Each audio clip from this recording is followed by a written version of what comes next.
part of the Press Play Podcast Network.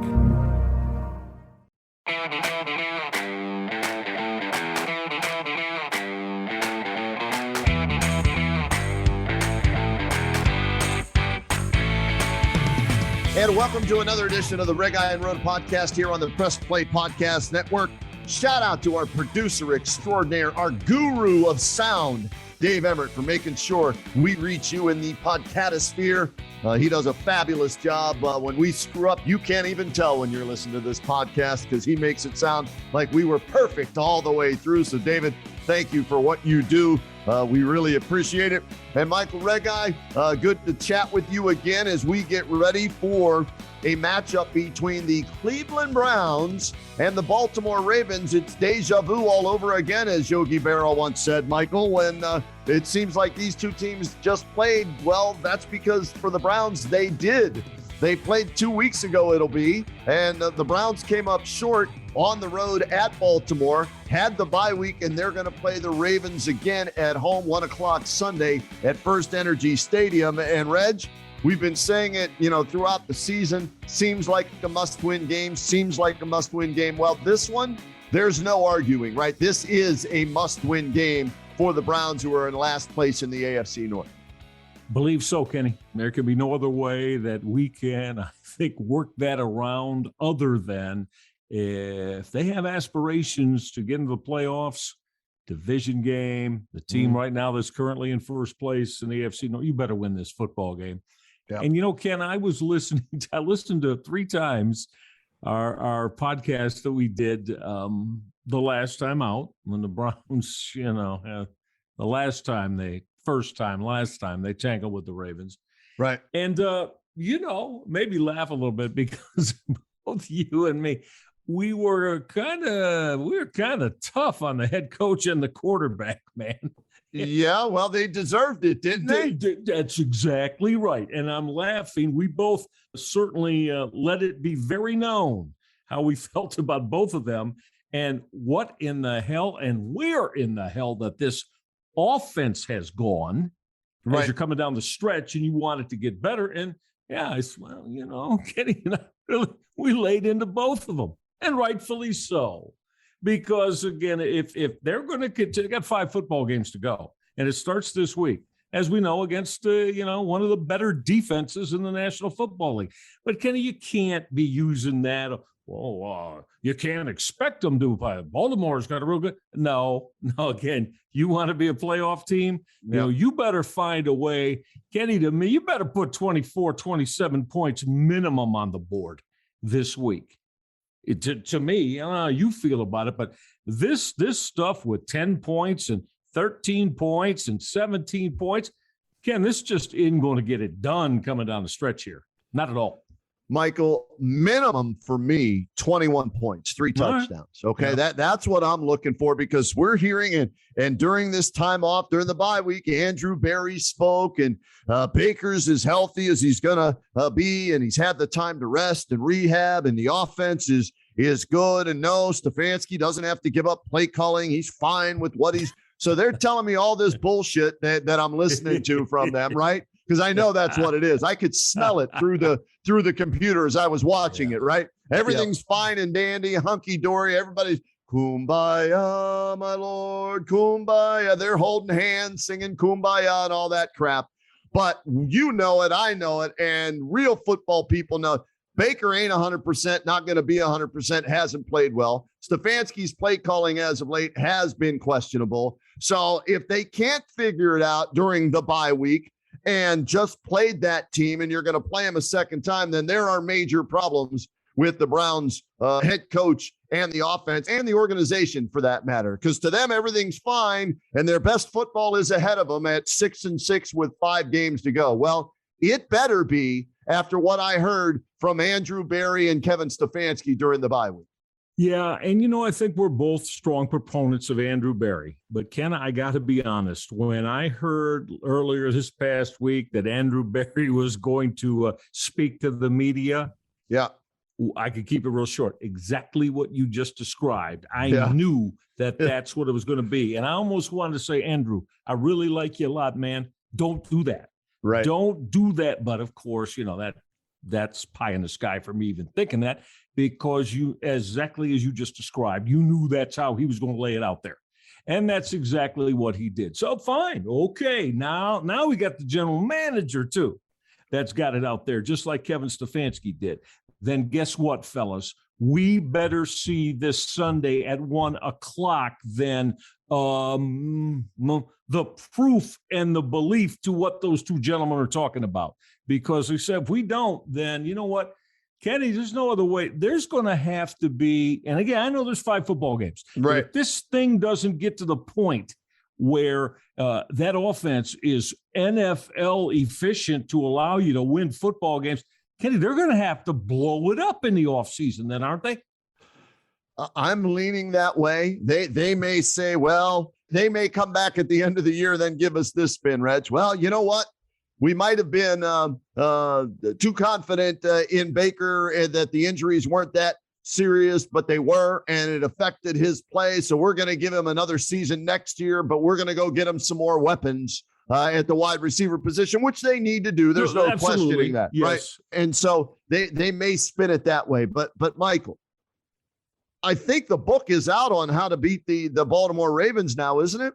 Don't you pressure the hell out of Lamar Jackson, and they're going to put 9 in the box to stop the run. So you're going to have to find a way to be able to throw the football to Jarvis Landry, to Austin Hooper, to Kareem Hunt coming out of the backfield, to maybe Hollywood Higgins. I don't know.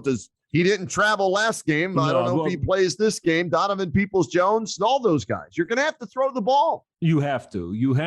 And, to in the best possible way, you're going to have those guys make plays. Now, I saw the depth chart today that came out, Kenny, for the Ravens game. Okay.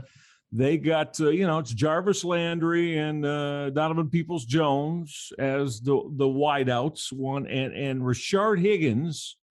And it's not Anthony Schwartz. Schwartz is still in concussion. Bradley. Yeah, Bradley, yeah.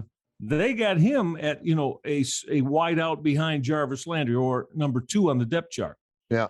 So, now you got David Njoku that, evidently, I don't know what he's got. Is it the flu? Is it potentially COVID, Kenny? He's on the COVID protocol. Okay. COVID. So that doesn't mean he's definitely out on Sunday. No, what has to happen is I believe he would have to test negative in back-to-back tests over 2 days leading up to Sunday's kickoff, right. something like that, whatever that rule is. So they're planning as if he's not going to play, but they are preparing for the possibility that he also could play if he. Okay. So maybe 2 game plans, right? Because you're already without Harrison Bryant, who's out with high ankle sprain, right? Yeah, they activated somebody off the practice squad I never heard of that might be the second tight end with Austin Hooper this week.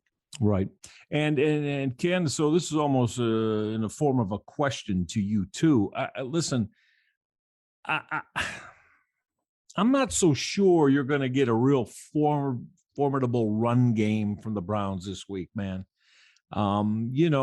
You want to think that, I know Kareem Hunt's back, and you want to think that, Chubb and Hunt, but I'm going to tell you what, the Baltimore Ravens are very strong against the run. That's their strength. Real strong against the run. And so, I just don't see the Browns doing $150 on the ground this week against them. But they still need to run to keep them honest, okay? Absolutely. The Steelers, the way the Steelers beat them the other night, if you look at out of sight, out of mind, 22, the rookie running back from Alabama. Najee Harris. Harris, right? You look at his yards per carry average, not good, but they ran him late in the game to set up the pass. Agree. And the Browns can't go away from it. Yes. I'm just saying, I don't think, you might see something like, 3 yards a carry. Exactly. Say that 25 carries for 75 yards. That's fine. Something against that run defense, you have to do that. You can't go away from it. Right. But there's going to come times where you're going to have to find some chunk plays and explosion plays in that pass game. Well, and here's somebody's the good thing. going to have to step up and make plays, and Baker is going to have to put the football on him too. Here's the good thing for the Browns, because they've been dealing with injuries all season long. Well, Marlon Humphrey's out. He's out, right? He ain't playing the rest of this year. Peter's already out, right? Their top two corners are gone. Two other guys are dinged up. That's why Harbaugh said he went for two the other night. He said, that's right. I was down four corners. I didn't want to go to overtime, so we tried to win it. And if Lamar Jackson floats it out there instead of throwing a bullet to a wide open Andrews, they win that game. So that's going to be something the Browns need to exploit, take advantage of, is a weakened secondary by the Baltimore Ravens. And that with the running game, not ignoring it and getting away from it, and mixing in the pass, the Browns should win this game. The Ravens are banged up. Lamar is stinking the joint up. This is a game the Browns should win and must win if they want to have a shot at the playoffs and the division. So to me, 2 weeks to prepare, to get healthy, and you've got a banged up Ravens team coming into your building with a quarterback who's not playing well. This is a must win. Should be no doubt about it. The Browns should go out on Sunday and win this game 21-10 or 21-13, somewhere in that neighborhood. So all these things we're saying would project this ability to have this game play in the Browns' hands and in their favor. Mm-hmm. So why am I sitting here and just not feeling that, my good friend? Because the offense, you gave the numbers and what they scored the last 4 weeks, 5 weeks, whatever it is, regardless of who they've gone up against or what the mismatch, they haven't been able to put points on the board. And for me, it's a combination of Baker Mayfield being injured and Stefanski's play calling. But you hope that the week off benefits Baker and Stefanski to get his head out of his you-know-what and start calling some better plays.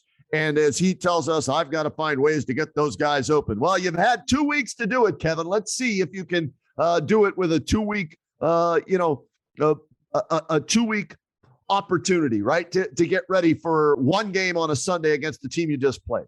That's the bottom line. And I mean, again, you got to turn around and play them again. But I think that should, actually, if Stefanski is giving us the real deal here, and let's hope that, again, now him and Alex Van Pelt, man, they should have been cutting up every snap with every one of their 11 players on the field during that snap. Yeah. Because, Kenny, I mean, if they come out and lay an egg offensively again, and we just said, yes, we'll give you. Baltimore's a very good run defense, albeit the secondary, as you pointed out. This is you're going to be playing against two backup corners here. Yep. So come on, man. I mean, look, you got to figure this out. And Baker, your accuracy, you got to put the ball on receivers, man, and give them a chance to go help you out and make plays. And receivers, get some separation, get the hell open. And you know what? You can't drop catchable balls either. Right. Again, this is all of that is why I want to be real positive about this, Ken. But and then just because it's the damn Baltimore thing too, right? I think there's still a little bit of that. So, but hey, look, everything, they're at home. Everything is sitting there for them to take advantage of a Ravens team that's coming into First Energy Stadium, certainly not at full strength. Not at full strength anywhere close to that. I mean, they've been the most injured team in the NFL, Ken, going back to August all year long. Yep. I mean, they're not even close. Their running back room was completely wiped out. Remember that? Yep. Early on. J.K. Dobbins is just the whole thing wiped out. So, but again, hey, we're going to find out a lot about what the Browns are. Isn't that what we're saying here? We're going to find out about what they are and who they are, and if they can get themselves pulled up out of this malaise they've been in offensively the last couple of weeks. They need to do it starting Sunday. No questions asked. You got to do it. You got to get done. No excuses, because you've had 2 weeks to prepare, rest for your quarterback and other injured players, 2 weeks for your coach to try and figure out what's wrong with the offense, a banged up Ravens team coming into your building Sunday at 1:00. You must win this game. End of story right there. I can't paint the picture any other way, Michael. No, that's it. I mean, we've laid it out why, and the story is correct. Must be W this week because, they go down this week. I'm sorry, it's 6 and 7. Forget about that. Yeah. Forget about that. Kenny, they got too many. I mean, we don't want to get into tie break and stuff because that's just lip service until they start winning football games. They got to put for 2 to 3 wins together before on Christmas Day they go see Aaron Rodgers in Lambeau Stadium. Yep. Lambeau Field. Michael, here's the difference.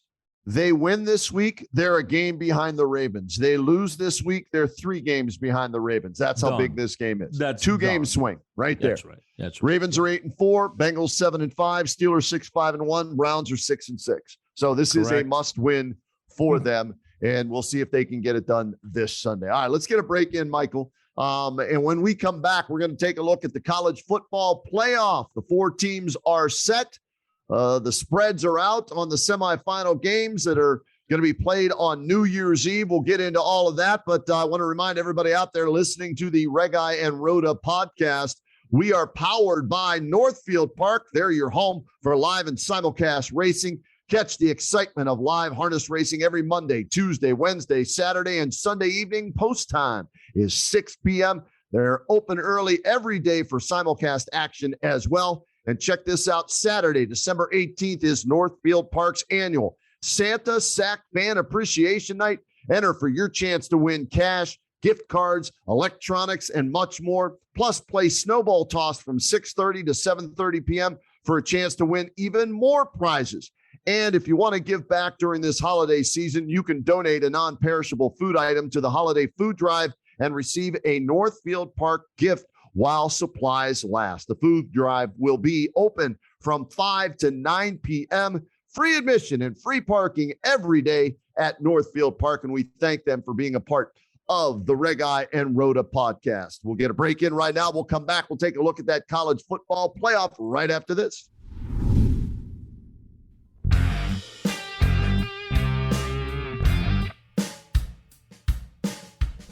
Hey, I'm Jason. And I'm Gary. And if you've ever wondered where you can turn $50 into $5,000 legally outside of Las Vegas, then the sports card market, which is completely insane right now, might be for you. Join us for the Ball Card Show, the sports podcast for the sports collector. Hello, Brooks here with the Books with Brooks monthly book club podcast. Here's how Books with Brooks works. We read 1 book a month, and then we talk about it. Classics like Stephen King's The Shining, debut novels like We Are the Brennans by Tracy Lang, and tons of other compelling, life-changing stories, 1 book and 1 month at a time. So come read along with us, and then listen in.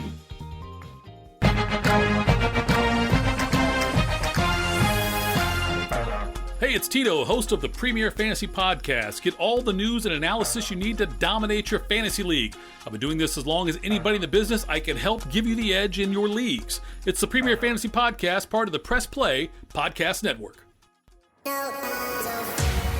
Hey everyone, it's JD from the Hyman Podcast. Backed by popular demand, I'm excited to let you know that new episodes of the Hyman Podcast will drop every other Monday on Apple Podcasts, Spotify, or wherever you listen to your podcasts. We're going to continue the conversations we started last season and keep having those hard conversations. There is so much in store for you this season, and I'm excited to share it with you. Subscribe today so you don't miss a single moment. The Hyman Podcast, part of the Press Play Podcast Network. And welcome back to the R&R podcast here on the Press Play Podcast Network, powered by Northfieldpark. Kenny Rhoda, Michael Reg-I with you. And Reg, the college football playoff is set. 1 versus 4, 2 versus 3, Alabama. And they're playing the team we thought they would play at the beginning of the season, Cincinnati. And it's number 2, Michigan, who we thought would be number 2, right? Against number 3, Georgia at the beginning of the season. Michael, nice to see for college football purposes, some new faces in the semifinals instead of the same 4 teams that seem to be there every year. And I think at least one of the 2 matchups is going to be a very close one. And I'm looking forward to watching these games on New Year's Eve. I really, have a lot of respect and admiration for Luke Fickell and what he's done at Cincinnati, Kenny. And, look, most people, I wasn't, but, you've heard it all. A lot of people were real surprised last week. Wow, look what Alabama did to Georgia. Well, Nick Saban does that to Georgia all the time. I mean, never thought, well, and yes, defensively, Georgia is probably the most stout, the best defense. At least they were through 12 football games, but that sure didn't hold up last week. So I'm just hoping that because of the type of year they have and for the way that Fickell has built his program with the Cincinnati Bearcats, Kenny, I'm hoping they don't get rolled in this one. If they could stay competitive, and now I'm going to say, I'd be shocked if they win the football game. I don't expect them to win because this is Saban's time of year, and that's going to take it's going to take a huge accomplishment. But can Cincinnati maybe stay within 10 or 2 touchdowns? I think so. Stay competitive. Maybe get in the fourth quarter when you're only down no more than 10, Ken. And I would like to see that. You know what this reminds me of, Reg? In a strange way, it reminds me of 2002 when the Buckeyes went in as 13.5-point underdogs against Miami, who was the king of college football, right?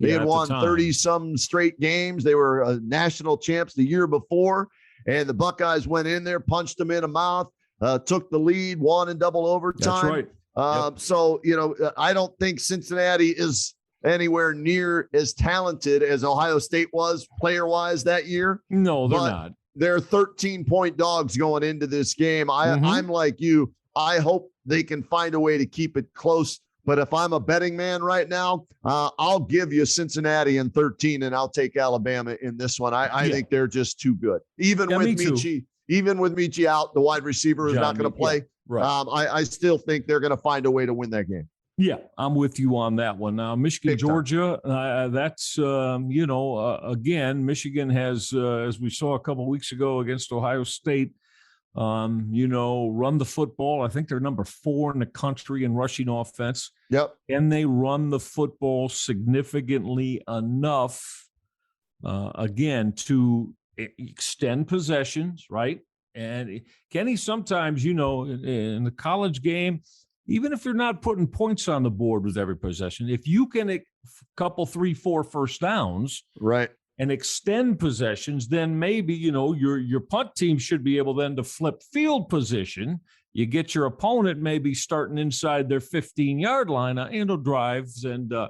But I think this game is going to go into the fourth quarter. I really do. We know Georgia is, most people felt they've been the top team in college football all year long. Again, and then though, I was not surprised at what Alabama did to him because that's what Nick Saban is. He's got a history of that, doesn't he? Yes, he does. Won 6 national championships, so I don't know how it can surprise anybody. Of course, Ken, I would prefer not to see the rematch because that means it's an all SEC final. Right. So, I'm going to be rooting for both Cincinnati and Michigan. So it's not an all SEC final. But of course, I think probably most believe you're going to see Alabama and Georgia once again in the national championship game. But I don't know. Michigan, to me, Kenny, they are different. They seem to me like they are on a real mission this year.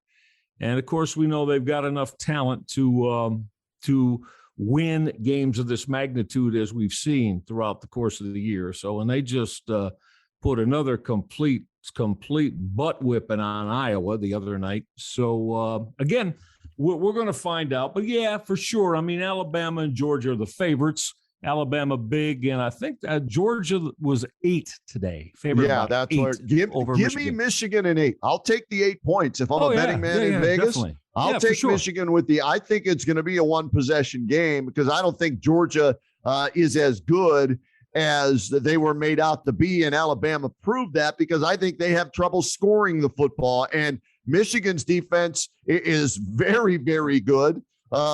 Hutchinson's going to New York as one of the Heisman finalists, and deservedly so with what he's done. My concern with Michigan is McNamara turning the football over. That's my only concern. And even though they beat Ohio State convincingly, he tried to, that early in the game, tried to go up the seam and was picked off there. And so Georgia's going to put more pressure on him, I think, than Ohio State did. And so that's my concern with Michigan. But if they can avoid the turnover, I think Michigan can win forget the points. I think Michigan can beat Georgia in this game if they play turnover-free ball on offense, because I don't think Georgia's offense is that great. Well, I was just going to mention so it's going to be, I guess, Stetson Bennett and, or JT Daniel. Now, they haven't, Kirby Smart, hasn't divulged yet, and they still got what is it? 10, no. Yeah. 31st. Those games are being played the 31st. We still got literally, 3 weeks. Right. But so we'll see who Kirby Smart runs out, at his quarterback. That's the one area I haven't been real impressed with Georgia this year, their quarterback play. Yep. But again, they've played so absolutely lights out, phenomenal defensively. Kenny, they really haven't needed it. Right. I mean, they hold most teams to, 10 to 13 points. But, Reds, who did they beat during the regular season? That's the thing, right? Yeah, Clemson. What a great win. They beat Clemson, lost 3 games this year. So that win didn't mean as much as it did when the season opened up and it looked like it was such a huge win. I looked at their schedule. JT and I were talking about this on WHBC. They didn't impress me with any major wins during the regular season where you went, wow, yeah, but because they beat Clemson and they were number 1 and they didn't lose and they have a defense that was holding all those teams, whether they were good or not, under 10 points, in single digits. Yeah. Okay, they got all that hype. And then Nick Saban went out and said, okay, yeah, we'll show you how good your defense is. Let's put 40 plus on you. Okay. There you go. Yeah. Right? Yeah. Well, like I said, we've seen that before from St. Nick on many occasions throughout the course of this college football playoff that's been with us since 2014. So, I expect a close game, not decided until the fourth quarter there. Yeah. And, if Michigan finds a way to, run the football, even like we just talked about with the Browns, can you put up maybe 125 yards on the ground, against Georgia? Now, they don't normally give that up. But, if you can, then I think that that would put Michigan in a good spot because I don't see Georgia, Kenny, rolling up a 40 number on Michigan's D. I really don't. No, I don't know what the over-under is on that game, but I'll take the under. Okay. It's low. I think it's I think I saw 43.5. I'll still take the under on that one. There you go. Give me the 8 and the under. Okay. Okay. I got now, that may change as we get closer to kickoff and see still who's 3 playing, weeks away, who's injured, who's not, what happens, COVID protocol, all that stuff could change a lot of things. But right now, my early thoughts on that one are take the under and the 8 points with Michigan. And I'll give you, you can have Cincinnati. I'll take, Alabama, and I'll give you 13 points over there on that side of things. And can look for that, as we said, again, we're talking, what's today? December 4th? Well, it is 3 weeks. 3 full weeks. Yeah, at least. I'm going to tell you, and we'll see. I'm going to say that's going to be 16 to 16 and a half, or maybe 17. When all that money starts coming in on Bama, Kenny, as we get closer, I wouldn't be very surprised if that point spread doesn't go up by 4 points or better. Yeah, when the whales start putting the cash down on Bama. Yes, sir. Yeah. Yes, sir. Yeah. They're going to have to adjust that line, no question about that. So we'll see how that plays out. Again, New Year's Eve with both of those games. Bama and Cincy are in the Cotton Bowl, Michigan and Georgia in the Orange Bowl. And then January 10th, that Monday night, the 2 winners will play at Lucas Oil Stadium in Indianapolis. So there you go. That'll be the title game there. Hey, Ray, I just wanted to get your thoughts before we wrap things up on this edition of the R&R podcast powered by Northfieldpark. You covered him when he was at Cincinnati. Yes. I'm sorry, but I didn't know that Brian Kelly had a Southern accent when he was in Cincinnati and at Notre Dame. I didn't realize, he sounded like that when he went down to LSU, Louisiana, to talk to all them Tiger fans. Go Tigers, like Ed Orgeron, man. What the hell was that phony son of a you-know-what? Come on, man. We're so glad to be here because all of you are like our family. Oh, are you kidding me? I was on the floor laughing, man. It's like, okay, BK, you have now reached, you've reached real far, man, on the tail of the absurd. Now, trying to come off like you've got a pseudo Southern accent the first time you speak. It was at the, the LSU hoops game. Right. Who's he think he is? Jim Tressel? I guess, yeah. Well, but the senator did it the way that you expect the senator to do it. Exactly. Yes. When I heard that Southern accent come out of and Kenny, the dude is from Boston, Massachusetts, is where he grew up, and has coached in the Midwest, right? His whole life, Central Michigan, right? Terrible. Cincinnati, Notre Dame, Phony. from Boston. Yeah, that was it was beautiful.